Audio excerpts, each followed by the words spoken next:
Olá, é uma grande alegria apresentar a vocês algo da contribuição da logosofia para a educação. Meu nome é Liara Salles e junto com a Vanessa Nagem e a Maíra Araújo apresentaremos alguns aspectos da pedagogia logosófica, que é a grande síntese dessa contribuição da logosofia para a educação. Nós três somos ex-alunas, ex-professoras e atualmente integramos a diretoria do Colégio Logosófico, Unidade Funcionários, em Belo Horizonte. Vamos, portanto, falar da nossa própria vida. Eu apresentarei alguns aspectos mais conceituais a respeito dessa pedagogia. Em seguida, a Maíra e a Vanessa apresentarão relatos de experiências práticas vividas na aplicação dessa pedagogia. E eu volto no final para apresentar a vocês o nosso site de atividades. Mas afinal, o que é a pedagogia logosófica? Como ela se aplica? Em que ela se fundamenta? Ela pode ser aplicada em todas as faixas etárias? De que maneira? Que resultados vocês já podem apresentar, para o mundo? Perguntas como estas fazem parte ou podem fazer parte do repertório de muitos educadores que tiveram contato com essa pedagogia ou com algum docente que a aplica ou visitaram alguma das escolas do sistema logosófico de educação ou mesmo tiveram contato com algum aluno ou ex-aluno dessas escolas.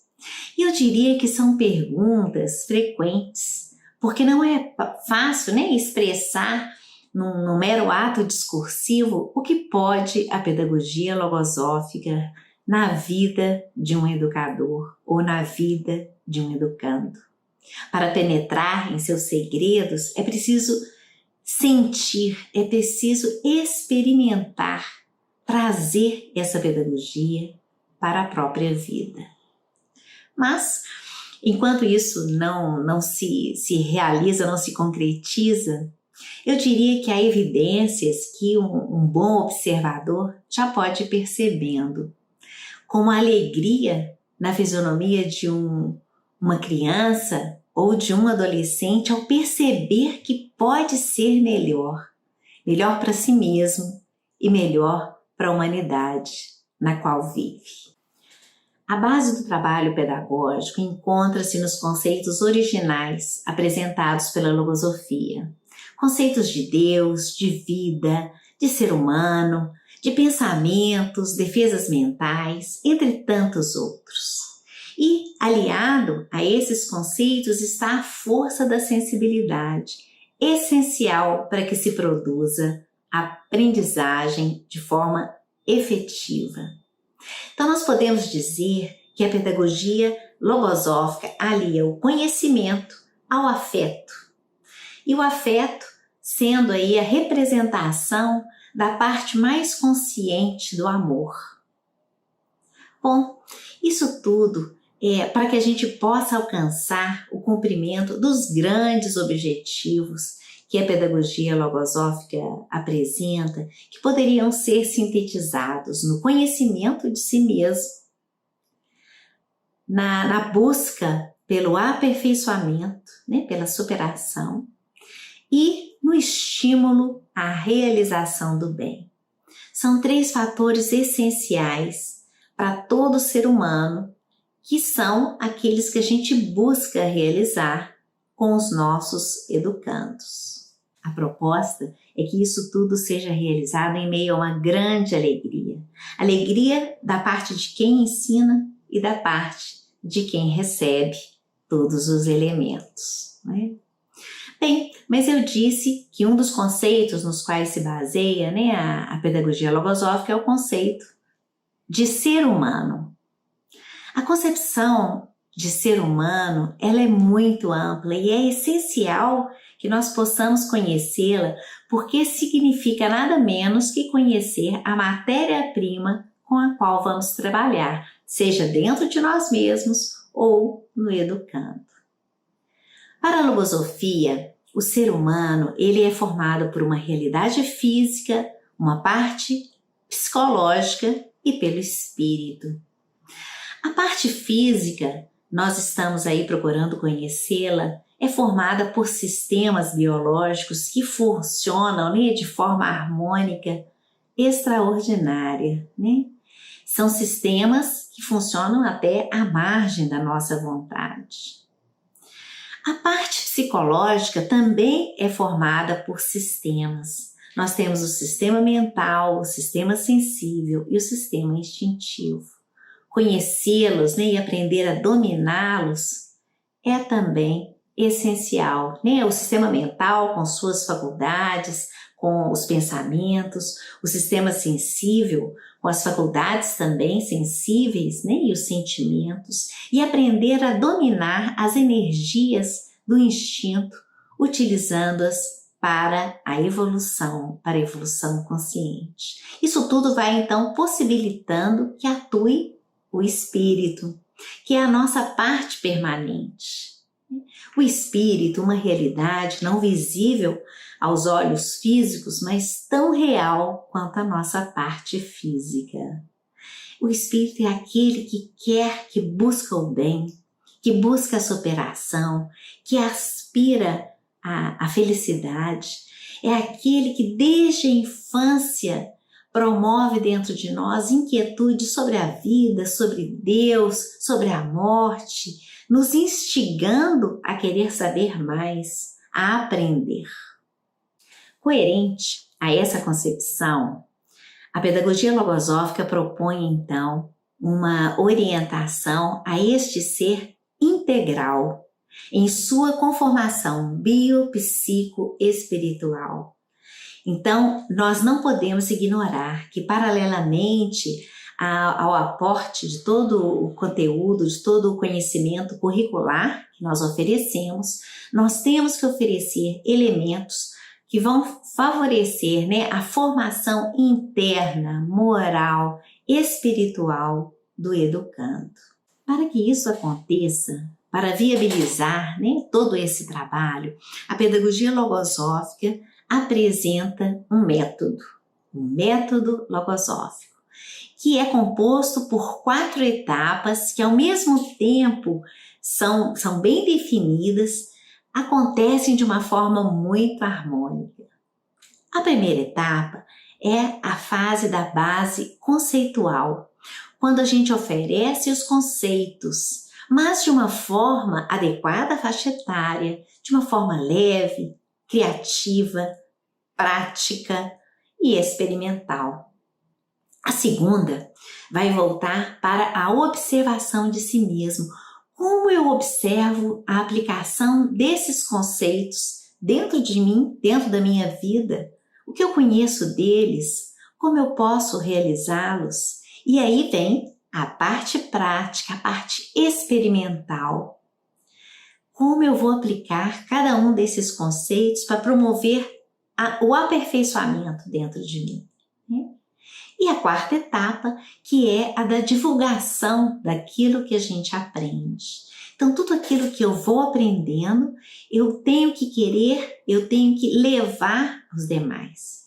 Isso faz não só com que eu avalie se o que eu aprendi realmente foi bem aprendido, com que eu fixe esse elemento de aprendizagem, mas que eu trabalhe o meu sentir, que essa aprendizagem seja, desde o início, uma aprendizagem generosa.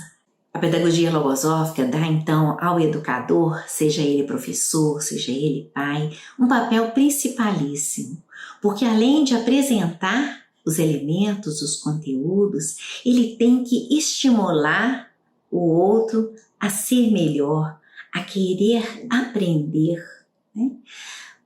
O educador é aquele que, enquanto realiza em si mesmo, ensina ao outro com a sua palavra, com o seu exemplo, em meio a muita alegria e muito amor, que são elementos fundamentais para estabelecer uma ponte de compreensão entre o que ensina e o que aprende, para fazer com que realmente haja uma aprendizagem efetiva.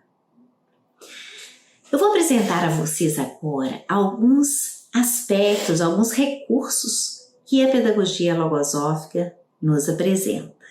O primeiro deles seriam as imagens analógicas, né? Tudo aquilo que acontece na natureza, acontece no cosmos, acontece também dentro de nós. Então, ir fazendo essa relação propicia uma compreensão e uma fixação do conhecimento de uma forma muito mais ampla, né? Muito mais efetiva. Outro recurso é da repetição inteligente. A repetição é uma lei da aprendizagem. É preciso repetir para aprender. É natural que haja a repetição, mas ela tem que ser superada, ela tem que ser diferente, né? Assim ela vai promover a real aprendizagem. A observação consciente. Aprender a observar o que está acontecendo fora, sempre voltando para dentro. Não é só olhar, não é só ver, é observar com um objetivo superior, né, de preferência. Então nós usamos uma imagem com as crianças da lanterninha. É uma lanterninha que ilumina fora e ilumina dentro, ilumina fora, ilumina dentro. Observar os estímulos positivos. Nós temos que buscar estimular o melhor que o outro tenha, os melhores esforços que ele realiza e as conquistas que ele vai também alcançando. Pensar isso para trabalhar com o estímulo, com o positivo. O exemplo. O exemplo é essencial, né? Ele é um dos melhores recursos para a gente poder ensinar. Há uma máxima da pedagogia logosófica que diz o seguinte: todo ensinamento moral não avalizado pelo exemplo de quem o dita atua na alma de quem o recebe de forma contrária. E não é assim mesmo? Né? E não é uma grande responsabilidade ser exemplo daquilo que a gente ensina? Lógico que não vai ser exemplo de perfeição, porque não somos perfeitos, mas exemplo de empenho em nos aperfeiçoarmos em tudo. As perguntas e reperguntas. Que movimento mental promovem as perguntas? Quando bem elaboradas, naturalmente. Então, elaborar perguntas inteligentes, adequadas à faixa etária e ouvir as perguntas de forma realmente interessada, fazendo reperguntas que também vão continuar movimentando a mente daquele educando. Ambientes serenos e alegres. Parece às vezes contraditório, não é? A princípio a gente acha que um ambiente alegre é movimentado, agitado. Não. Buscar ambientes alegres e serenos, que favorecem a compreensão, que favorecem a aprendizagem, a verdadeira alegria, né? E dão uma confiança, uma segurança no educando. Quando é um ambiente triste, violento, gera insegurança. Análise das experiências.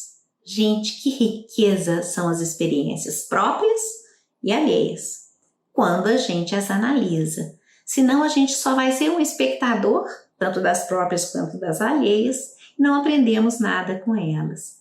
Aprender então a analisá-las, ir às causas, né? Analisar também as consequências, aprender com as experiências. O estímulo às iniciativas também é outro recurso muito importante, porque nós temos que formar seres que saibam pensar e agir. A gente tem que unir as duas coisas nas iniciativas. E iniciativas que sejam lícitas, proveitosas e realizáveis. Então, estimular, ouvir as iniciativas, estimular que elas surjam, que elas sejam desenvolvidas, vai dando confiança no ser, né? E fazendo com que ele seja cada vez mais ativo.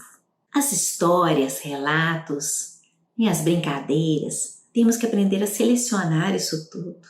Gente, nada de temor, de ameaças, de promessas, que a gente apresente situações reais, que sejam exemplos realizáveis, que inspirem a realização. As explicações, que importantes que são as explicações, porque elas os elementos que surgem delas vão formando a consciência, vão formando a razão do educando e favorecendo que ele depois atue de forma independente. Então, explicar muito, né? Explicar tudo aquilo que esteja ao alcance daquele educando. A correção eu diria que não é nem um capítulo à parte, mas seriam vários capítulos. A pedagogia logosófica nos apresenta inúmeros elementos para realizá-la, inúmeros recursos, além de orientar que elas busquem as causas e não só os efeitos, que elas busquem o permanente e não só o transitório, né? Que elas sejam para a vida e não para o momento, que elas sejam sempre discretas, respeitosas, que estimulem a superação e não o arrependimento, aquela tristeza quando a gente faz uma repreensão, que é diferente da correção. Muito bem, mas teria aí muitos outros elementos, mas vamos ver agora como eles se aplicam no dia a dia. Nós vamos ouvir alguns relatos então da Vanessa e da Maíra e depois eu volto para encerrar o nosso webinar.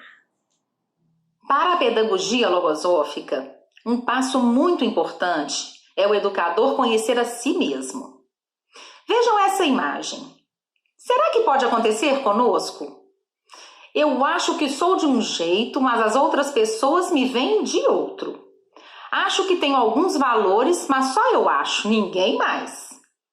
Por isso, ao educar é tão importante conhecer a mim mesma. A logosofia ensina o seguinte: a arte de ensinar consiste em começar ensinando primeiro a si mesmo. Um conceito importante dentro do conhecimento de si mesmo, apresentado pela pedagogia logosófica, e que ajuda demais tanto ao educador como também ao educando, é o de pensamentos. Mas o que são os pensamentos para a logosofia? Pensamentos são entidades autônomas com vida própria que podem dominar a nossa vontade, nos levando a atuar de forma positiva ou negativa. Quem aqui já não fez algo de que se arrependeu depois? Falei de um jeito que não deveria ou fui impulsiva com alguém? Ou quem já foi influenciado por um pensamento sem perceber? Por exemplo, estou em uma fila e tenho bastante tempo para cumprir com aquela tarefa. Mas alguém perto de mim começa a reclamar e logo estou eu reclamando também. Ou quem já teve um pensamento de bem e se sentiu feliz por atuar com ele? Essa atenção aos meus pensamentos tem sido muito importante na minha experiência como educadora. Quando nós precisamos corrigir um aluno que se comporta bem, na maior parte do tempo, que não nos incomoda, que obedece, é tarefa bem fácil, concordam? Mas como agir frente a um aluno que não aceita suas sugestões? Ou pelo menos aparenta não aceitar? Que fecha a fisionomia quando você o chama para conversar, que parece não querer receber a sua ajuda. Vejo aí a importância desse conhecimento dos pensamentos.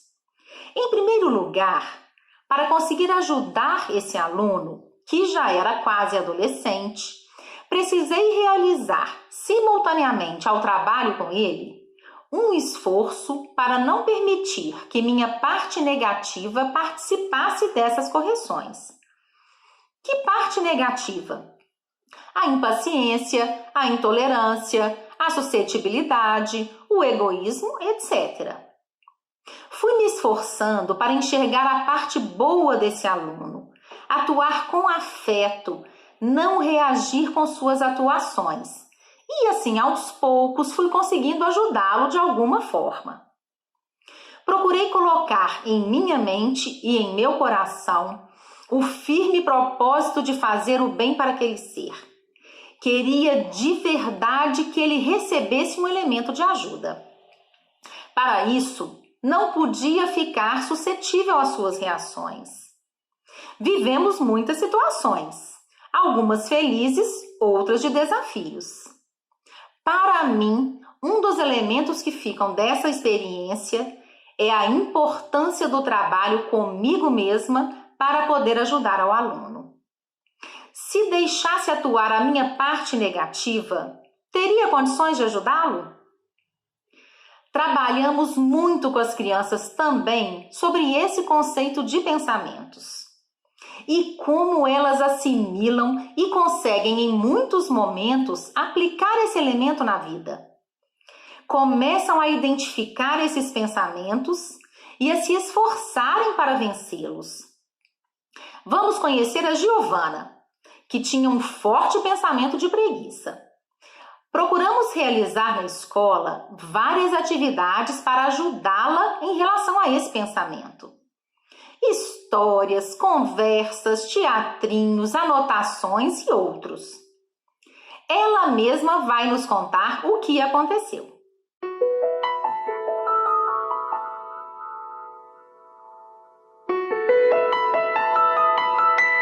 Me sinto quando eu tô com preguiça, que eu não quero fazer as coisas, que eu tenho muita preguiça. E quando eu quero fazer as coisas, eu me sinto animada, me sinto feliz. Me sinto como se eu tivesse... dentro de um arco-íris. Quando eu sinto preguiça pra fazer as coisas. Como, não quero fazer essa atividade. Eu quero. Eu sou uma menina tão animada, nunca vou desistir. Na hora de fazer para casa, tem vezes que eu sinto preguiça. Sabe quando a professora manda frase de para casa? Eu sinto preguiça às vezes de ler. Sabe aquelas coisinhas que vem com adesivo? Que ela coloca parabéns? Eu sinto preguiça de ler isso também. Eu tô falando pra mim mesma. Eu não posso ter mais esse pensamento. Eu tento, mas tento tirar. Toda hora que eu tento, ele volta, mas eu sou corajosa e falo assim: você não pode mais me combater. Você não pode mais mandar em mim. Eu que mando em mim. Eu já sou independente pra mandar em mim. Agora você não pode mais falar: deixa isso pra lá. Eu vou seguir minha vida fazendo tudo de bem. Que maravilha! Não tendo mais preguiça.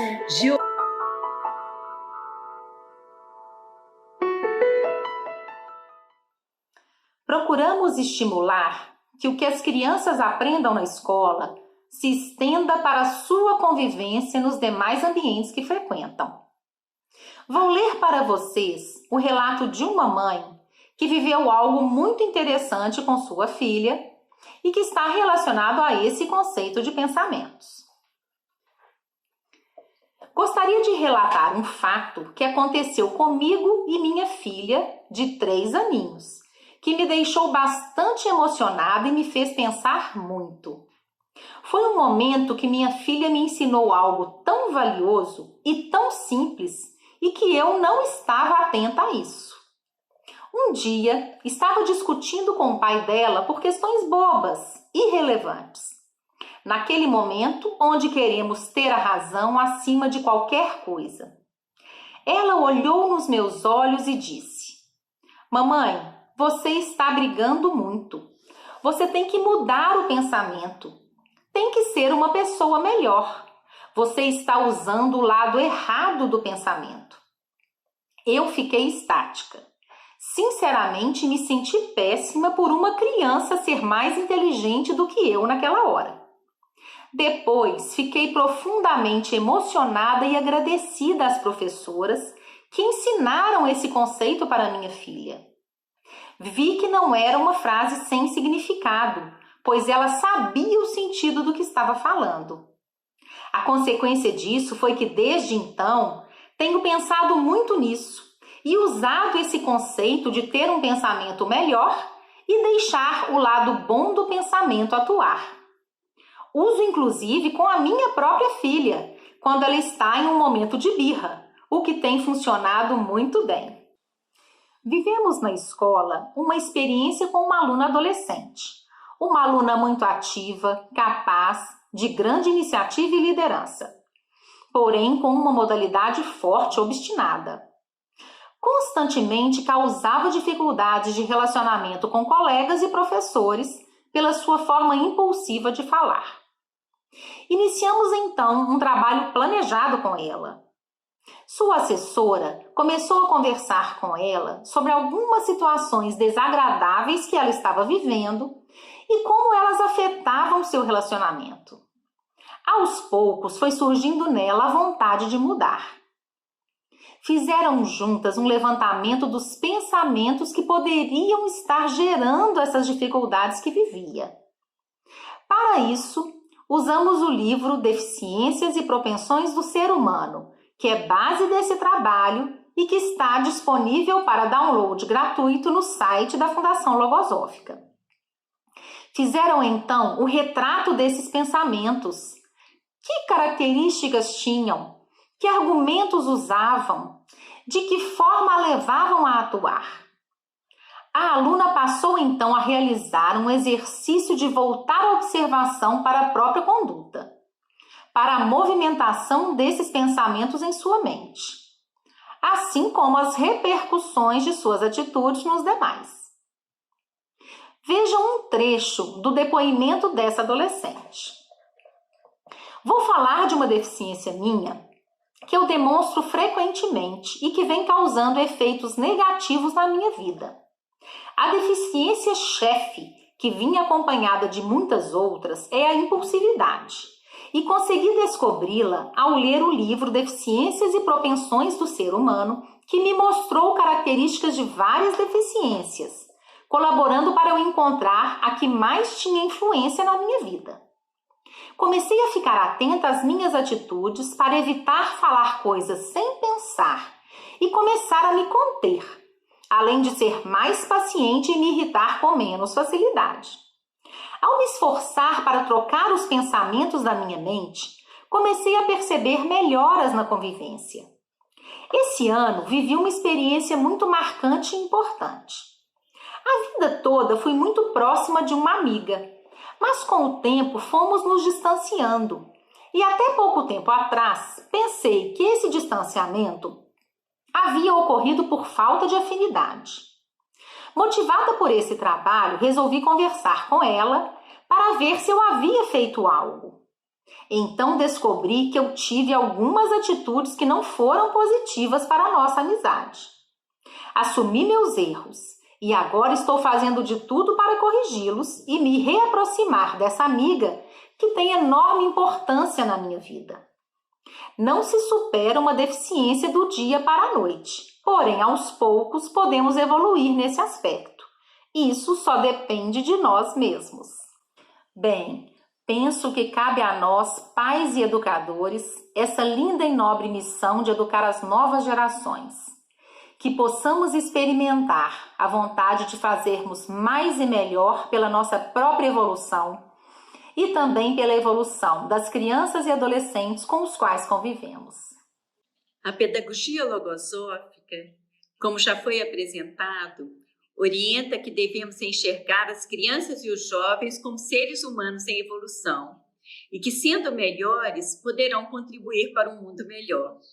Isso é o que todos queremos, uma educação que propicie o cultivo de valores primordiais para a vida, que ensine a criança e o jovem a pensar, a se colocar de forma ética no mundo, uma educação que estimule o cultivo de grandes sentimentos, que contribua para o aprendizado do grande significado da vida. Dessa forma, aproveitamos muitas oportunidades para estimular o gosto pelo aperfeiçoamento, ensinando que cada dia pode ser melhor do que o outro. Alguns de vocês podem estar se perguntando, mas de que forma a pedagogia logosófica estimula o aperfeiçoamento? O exemplo é primordial. Ensinamos mais com o exemplo do que com palavras. Somos muito observados por nossos alunos e filhos. Eles aprendem conosco e nós também aprendemos muito com eles.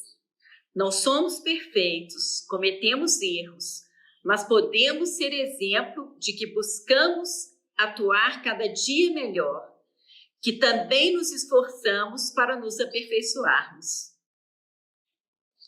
Estou vivendo com meu filho algo bem interessante. Como seu carro fica estacionado atrás do meu, às vezes, quando sei que vou sair mais cedo e o carro dele não está, eu deixo o meu carro no meio da vaga. E aí, ele pode tirar o meu carro e estacionar o dele na frente do meu. Combinamos que eu sempre deixaria a chave no para-brisa. Acontece que algumas vezes eu esquecia de deixar a chave e ele tinha que buscá-la ou esperar que eu descesse para eu entregá-la. Em um dos dias que eu esqueci de deixar a chave, ele me disse: "Mãe, você está precisando ficar mais atenta." Então eu respondi: "Você tem toda razão. E a partir de hoje você vai ver o meu esforço nesse sentido."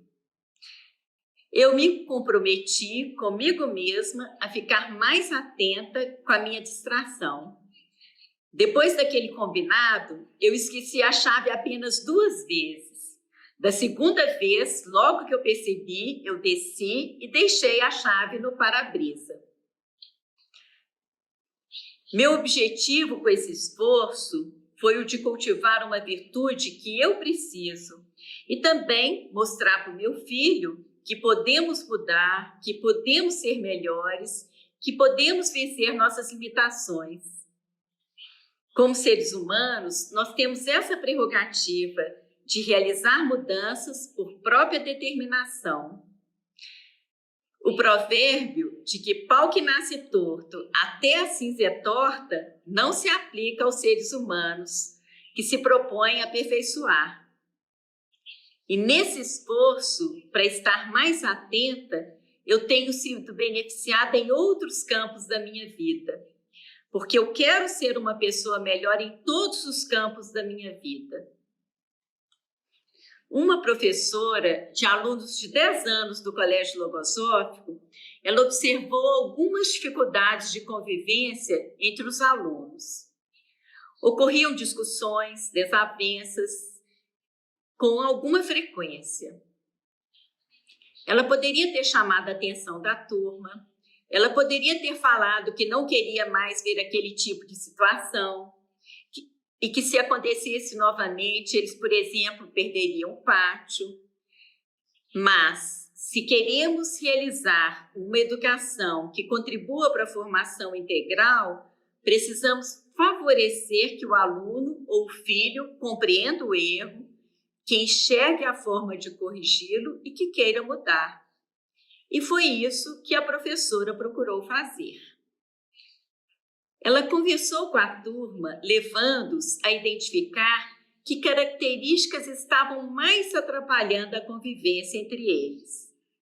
Uns falaram que era o uso de palavras grosseiras, outros que era a impulsividade ou a fofoca. A professora então perguntou se eles gostariam de se superar naqueles aspectos, e eles disseram que sim. Então, ela apresentou para a turma algumas imagens analógicas que permitiram que os alunos fossem enxergando as suas atuações. Esse é um recurso que utilizamos muito nos colégios logosóficos, imagens analógicas. Elas contribuem muito para a aprendizagem. A primeira imagem que ela projetou foi essa. Então, a professora perguntou: "Quem já caminhou com uma pedra no sapato?" Um dos alunos falou: "Eu já. Senti dificuldade para andar, fiquei incomodado, não é nada bom." Então, a professora perguntou: "E quantas vezes nós temos atitudes que são como essas pedrinhas que ficam incomodando o outro?" Depois, a professora projetou uma rosa com espinhos no caule.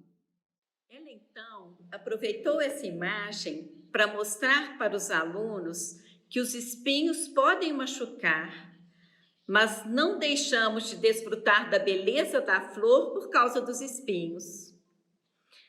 Se ao observarmos uma rosa ficarmos apenas vendo os espinhos, ela se tornará desagradável. O mesmo pode acontecer na convivência. Se ficamos vendo apenas o que o outro tem de negativo, é como se deixássemos de desfrutar da rosa por causa dos espinhos. A rosa tem a sua beleza, o seu perfume, da mesma forma que todos os seres humanos têm uma parte positiva, têm valores que também devem ser observados. Depois, a professora mostrou um vulcão em erupção. As crianças adoram os vulcões.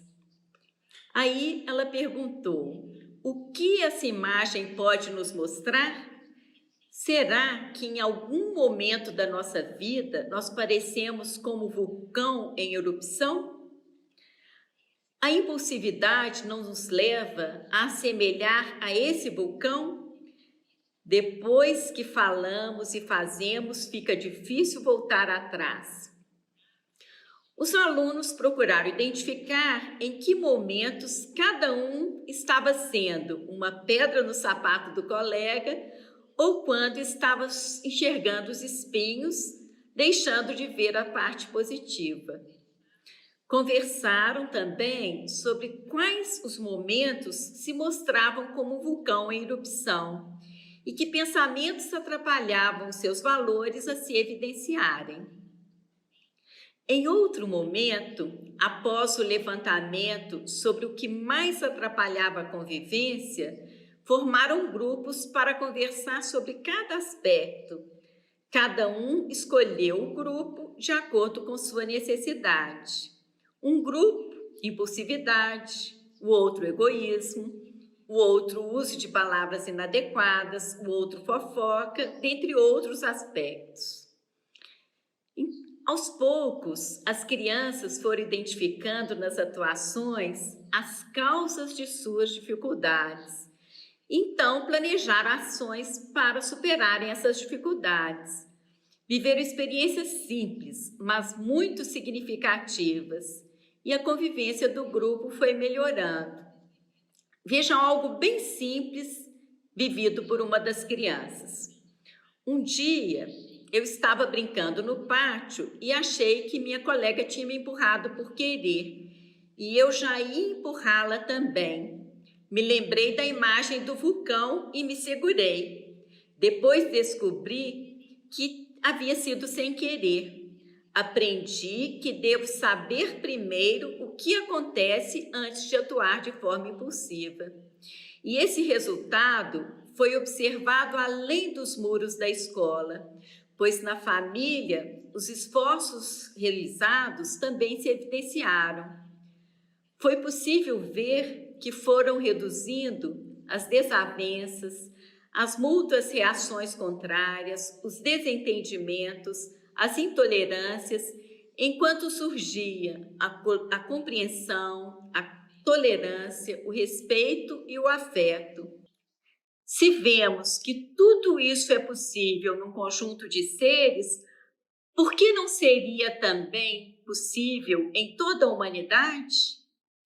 Na medida que vamos estimulando os alunos a serem melhores, procuramos apresentar-lhes o valor de ensinarem aquilo que sabem. Isso pode acontecer em todas as idades, cada um em sua medida. Quando a criança e o jovem são estimulados a ensinar o que aprenderam, se sentem mais confiantes e passam a ter mais consciência do aprendido. E podem também contribuir com os demais.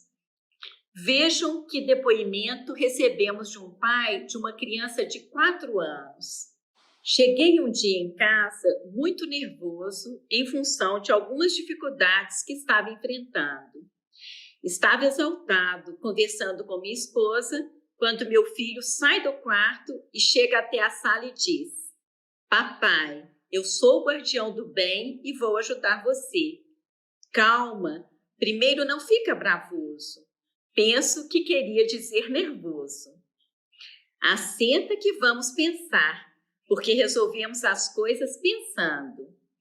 Meu filho sentou-se de frente a mim e, colocando as mãos no queixo, apoiadas na mesa, ficou me olhando nos olhos. Entendi que, para ele, quem pensava ficava naquela posição. Naquele momento, fui invadido por um grande sentimento e uma força impressionante. A minha dificuldade pareceu tão pequena e simples de ser resolvida. Que poder teve aquela atitude do meu filho sobre mim? Meu filho estava ensinando-me a conduzir a vida.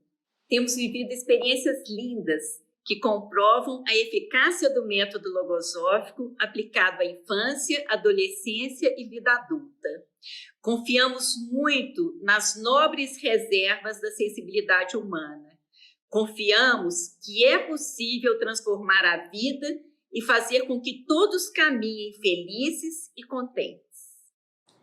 Bem, esperamos que tenham passado um bom momento e tenham conhecido um pouco mais da pedagogia logosófica.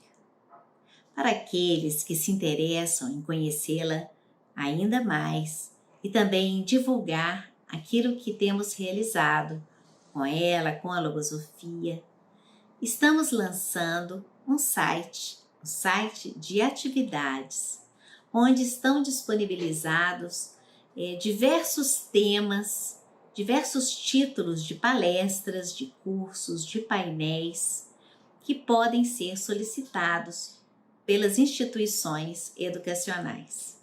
Lá então nós temos os títulos, uma sinopse de cada palestra e o currículo, dos palestrantes, que são todos investigadores da ciência logosófica, voluntários. Será um prazer irmos à sua escola, seja de forma presencial ou virtual. Nós que estamos nessa investigação, temos a consciência de que estamos ainda no começo do estudo de uma pedagogia de vastos alcances. Fica aqui o convite para que se unam a nós nesse trabalho de investigação. Será um prazer recebê-los. Gostaria de encerrar com um ensinamento de Gonzales Pecote, que é o autor da ciência logosófica. Ele diz o seguinte: a pedagogia logosófica é a pedagogia do bem dizer, é a pedagogia do bem pensar, é a pedagogia da felicidade, porque ao mesmo tempo que ensina, faz feliz. Muito obrigada a todos vocês. Espero que você tenha gostado dessa atividade da Fundação Logosófica. Ela faz parte das comemorações dos seus 90 anos. E no próximo dia 12 de agosto, você é nosso convidado.